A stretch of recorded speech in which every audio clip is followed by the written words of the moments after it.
हजारों साल पुरानी इस अयोध्या नगरी में विराजते हैं करोड़ों हिंदुओं की आस्था के प्रतीक प्रभु श्री राम। दशकों तक तंबू में विराजे रामलला अब भवन में विराजते हैं। भवन में ही भक्तों को उनके इष्ट देव के अलौकिक और दिव्य दर्शन होते हैं। सदियों की लंबी लड़ाई लड़ी गई और अब वो दिन करीब है जब भगवान राम का महल तैयार होगा वो मंदिर जिसकी लालसा में दुनिया भर के हिंदू अयोध्या नगरी की तरफ देख रहे हैं। ये भगवान श्री राम की नगरी है, ये पवित्र सरयू नगरी है। यहाँ के कण कण में भगवान राम विराजमान हैं। सरयू का पावन जल भगवान राम का उद्घोष करता है। यहाँ के साधु संत दिन रात भगवान राम के भजन करते हैं। नगर की सुरक्षा के लिए हनुमानगढ़ी में भगवान बजरंग बली विराजमान हैं। इसी पावन नगरी में बन रहा है भगवान राम का अद्भुत और अविश्वसनीय मंदिर, जिसके दर्शन के लिए पूरी दुनिया के 1 अरब हिंदू आतुर हैं। श्री राम के अनन्य भक्त उस दिन की प्रतीक्षा में हैं जब उन्हें दिव्य भवन में प्रभु के दर्शन होंगे। वो दिन बेहद करीब है जब प्रभु श्री राम का मंदिर बनकर तैयार होगा। 1 अरब हिंदुओं का अगला नववर्ष अयोध्या में प्रभु राम के दर्शन से शुरू होगा। रामलला भवन में विराजेंगे, लेकिन उससे पहले प्रभु राम का अभिषेक हो रहा है। कलशों में भरकर पवित्र जल लाया गया। कोरोना काल में भी जलाभिषेक के लिए जल लाने का काम रुका नहीं। जहां जाना संभव नहीं था, वहां से जल वहां रहने वाले हिंदुओं ने कोरियर से भेजा। जहां जाना संभव था, वहां से प्रभु श्री राम के भक्त खुद जाकर जल लेकर आए। 5 अगस्त 2020 को नरेंद्र मोदी जी ने प्रधानमंत्री होने के नाते श्री राम जन्मभूमि मंदिर परिसर का उद्घाटन किया था और उनसे प्रेरणा लेने के बाद 20 अगस्त 2020 से मैंने इस बात का संकल्प लिया था कि मैं वैश्विक जल से प्रभु श्री राम के मंदिर का जलाभिषेक करवाऊंगा। 31 महीने बीत गए। अथक परिश्रम और विश्व भर में अपने संबंधों के चलते प्रवासी भारतीयों ने, मित्रों ने, सहयोगियों ने इस जलाभिषेक कार्यक्रम में अपना सहयोग किया। 156 देशों की नदियों से श्री राम का अभिषेक करने के लिए जल लाया गया है। अंटार्कटिका से जल लाया गया, अमेरिका और फ्रांस से जल लाया गया, ब्रिटेन और स्पेन से जल लाया गया, जर्मनी और पुर्तगाल से जल लाया गया, तंजानिया, नाइजीरिया की नदियों से जल लाया गया, मालदीव और बांग्लादेश से भी जल लाया गया, नेपाल और भूटान से जल लाया गया, कजाकिस्तान और तिब्बत से भी जल लाया गया, सूरीनाम और चीन से भी जल लाया गया है, कनाडा, ब्राजील से जल लाया गया और जंग लड़ रहे रूस और यूक्रेन की नदियों से भी जल लाया गया। सभी धर्मों के मानने वाले, चाहे हिंदू रहे, सिख रहे, ईसाई रहे, मुसलमान रहे, जैनी रहे, बुद्धिस्ट रहे या पारसी रहे, सबने इस महाअभियान में मेरा सहयोग किया, जिसके लिए मैं उनका बहुत बहुत धन्यवाद करना चाहता हूं। यूक्रेन और रशिया जो आपस में युद्ध कर रहे हैं, वहां का जल भी है। 9 वैदिक ब्राह्मणों ने मंत्रोच्चार शुरू किया। कई देशों के प्रतिनिधियों की मौजूदगी में पूजन शुरू हुआ। हिंदू, जैन और बौद्ध संतों की मौजूदगी रही। वैदिक मंत्रोच्चार के बीच प्रभु श्री राम का पूजन शुरू हुआ। श्री राम के जलाभिषेक के दौरान 25 देशों के राजदूत मौजूद रहे। 40 देशों के प्रवासी भारतीय मौजूद रहे। महंत कमल नयन दास शास्त्री मौजूद रहे। यतीन्द्रानंद गिरी महाराज मौजूद रहे। श्री राम जन्मभूमि ट्रस्ट के अध्यक्ष चंपत राय मौजूद रहे।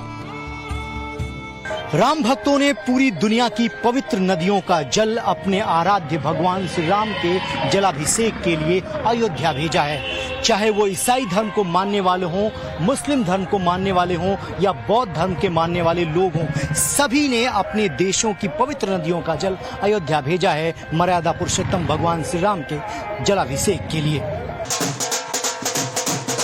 रण क्षेत्र से जल लाया गया, अफ्रीका और ऑस्ट्रेलिया से भी जल लाया गया और प्रभु श्री राम का अभिषेक करने के लिए जल लाया गया इस्लामिक देशों से भी, उन देशों से भी जहां आम भारतीयों की आवाजाही पर रोक है, जहां से ना तो कोई सीधे भारत पहुंच सकता है और ना ही भारत से कोई वहां सीधे जा सकता है। पाकिस्तान में रावी नदी का जल भी श्री राम के अभिषेक के लिए लाया गया है। पाकिस्तान से हिंदुओं ने जल को पहले दुबई भेजा, फिर दुबई से उस जल को भारत लाया गया। उज्बेकिस्तान से भी श्री राम के अभिषेक के लिए जल लाया गया। पाकिस्तान और चीन का जल भी है, और 156वां देश उज्बेकिस्तान, यहाँ पर बाबर का जन्म हुआ था, और बाबर की जो जन्म का शहर था अंदीजैन, और उसका सबसे प्रसिद्ध नदी कशक दरिया का जल भी हमने अपने कृत संकल्प और प्रभु श्री राम में आदर्शों के चलते एकत्रित किया है। 156 देशों के जल से प्रभु श्री राम का अभिषेक किया गया। निर्माणाधीन राम मंदिर का जलाभिषेक किया गया।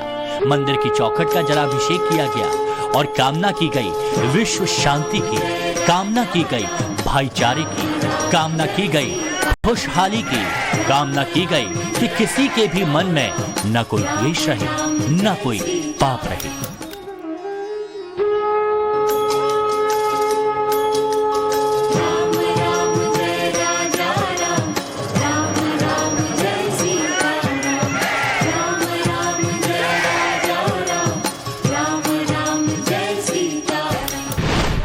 पाकिस्तान की रावी नदी का जल सबसे ज्यादा परेशानियों से अयोध्या पहुंचा। महासागरों का चक्कर काटकर प्रभु के चरण धोने के लिए पहुंचा। ये सब इसलिए क्योंकि पाकिस्तान अब अखंड भारत से अलग हो चुका है, किंतु पाकिस्तान में प्रभु श्री राम की निशानियां अब भी मौजूद हैं। अब भी मौजूद हैं हजारों साल पुराने वो मंदिर जहां प्रभु श्री राम के चरण पड़े थे। हम इस भाव से नहीं ले आ रहे हैं कि वह इस्लामिक राष्ट्र से आ रहा है या ईसाई देशों से आ रहा है। हम इस भाव से ले रहे हैं कि सबके पूर्वज प्रभु श्री राम हैं, और सब पहले सनातनी थे। सबका धर्म जो है सनातन धर्म है। बाद में लोगों ने मजहब पंथ अलग बना लिया है। तो फिर से एक बार जो है तो भारत अखंड बने, भारत विश्व गुरु बने, और फिर से मानवतावाद की स्थापना हो। इस उद्देश्य से जो है सब जगह से जल आ रहा है। पाकिस्तान के सबसे बड़े शहर कराची में मौजूद है हजारों साल पुराना हनुमान मंदिर, जिसमें बजरंगबली पंचमुखी रूप में विराजमान है। कई जगह उल्लेख मिलता है कि श्री राम के चरण भी इस जगह पड़ चुके हैं। मंदिर का वर्तमान स्वरूप भी 150 साल पुराना है। पाकिस्तान की राजधानी इस्लामाबाद के करीब सैदपुर में श्री राम का भव्य मंदिर मौजूद है। 16वीं शताब्दी के इस मंदिर में सदियों से प्रभु श्री राम के अनुयायी दर्शन करते रहे हैं। मंदिर के करीब ही सदियों पुरानी धर्मशाला भी है। मान्यता है कि वनवास के दौरान श्री राम, माता सीता और लक्ष्मण के साथ कुछ वक्त यहाँ भी रहे थे।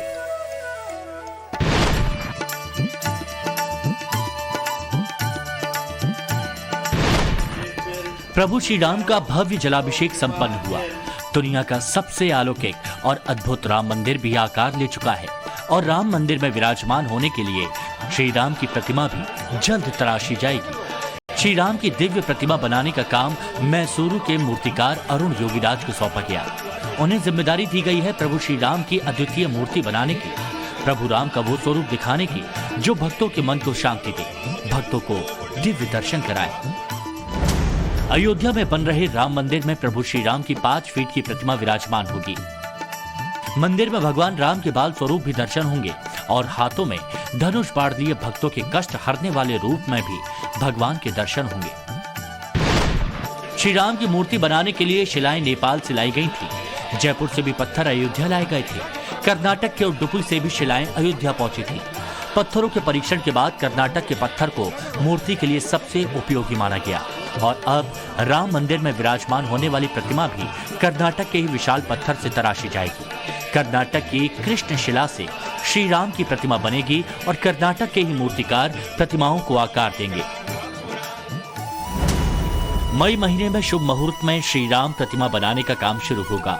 प्रतिमा तराशने में करीब 6 महीने का वक्त लगेगा। दिसंबर में राम मंदिर का गर्भगृह बनकर तैयार होगा, और दिसंबर में ही विधि विधान और प्राण प्रतिष्ठा के साथ रामलला गर्भगृह में विराजमान होंगे। कर्नाटका में उडुपी जिले की कृष्णशिला से अयोध्या में भगवान राम की प्रतिमा बनाई जाएगी। इस प्रतिमा को तराशने का काम भी कर्नाटका के शिल्पकार ही करेंगे। लेकिन चुनावी राज्य कर्नाटका में अब इस मुद्दे पर राजनीति शुरू हो गई है। हाल ही में कर्नाटका में भी राम मंदिर के जीर्णोद्धार के लिए बजट अलॉट किया गया। लेकिन विपक्ष ये आरोप लगा रही है कि चुनावों के मद्देनजर राम मंदिर का इस्तेमाल किया जा रहा है। अयोध्या में राम मंदिर के स्तंभ खड़े हो चुके हैं। हर स्तंभ को पूजा पाठ के बाद मंदिर में लगाया गया और अब मंदिर की छत ढलाई के करीब है। माना जा रहा है कि छत को पूरी तरह तैयार होने में करीब 2 महीने का वक्त लगेगा और जून खत्म होने से पहले श्री राम मंदिर की छत बनकर तैयार हो जाएगी। रामलला की प्रतिमा स्थापित होने के बाद भी अयोध्या में मंदिर निर्माण का कार्य जारी रहेगा। सब कुछ ठीक रहा तो भक्तों को प्रभु श्री राम के दर्शन 1 जनवरी 2024 से दिव्य मंदिर में होने लगेंगे। रविकांत राय और पिंकी राज पुरोहित के साथ bureau report, times now of Bharat.